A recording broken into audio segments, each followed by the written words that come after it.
Finger down if you booked your first international overseas trip with your best friend and you were super excited to go, but as soon as you showed up to the Airbnb, the bathroom had mold, the dryer didn't work to wash your clothes, the heat didn't work in the apartment, and you were literally freezing cold with goosebumps. The Airbnb host denied your request to cancel, proceeded to send you 5 million harassing text messages saying they're going to report you for fraud, even though you have screenshots and proof of all of it. And then you finally get Airbnb to agree and decide to cancel the reservation, and the crazy host shows up at the apartment, banging on the door over and over and over again until you finally open the door, and then he pulls out his phone and starts taking pictures of you, and then you scramble to get your suitcase out because you were already packing because you already wanted to leave in the first place. So then you're on your way out the door and the Airbnb guy shuts the door on you, on your big ass travel backpack, and almost pushes you down the stairs, and the only reason you don't fall down the stairs is because you and your friend's luggage was all out there in front of you, so it stopped you from falling down the stairs.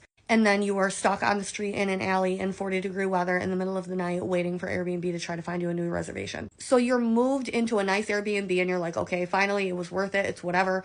We're done. We're good. We're safe. But then you only get to enjoy approximately 2 days of your trip before you get into an argument with your said best friend, and said best friend in the middle of the night while drinking rebooks her flight home to leave without you the very next day, without discussing it with you, without any warning. And then the next day comes and your friend does in fact leave you in a foreign country by yourself, and then proceeds to delete you and block you off of all social media. So then you decide that you're still going to make the best of the trip. You have grown and evolved, and you're not going to bother wasting time trying to understand someone's irrational behavior. So you go out, you explore, you try to make the best of your trip, come back to the Airbnb feeling better and ready to take on the rest of the trip, when all of a sudden Airbnb calls you in the middle of the night saying that your Airbnb host got caught and that they're not supposed to actually be running their apartment as an Airbnb, so you need to get out immediately.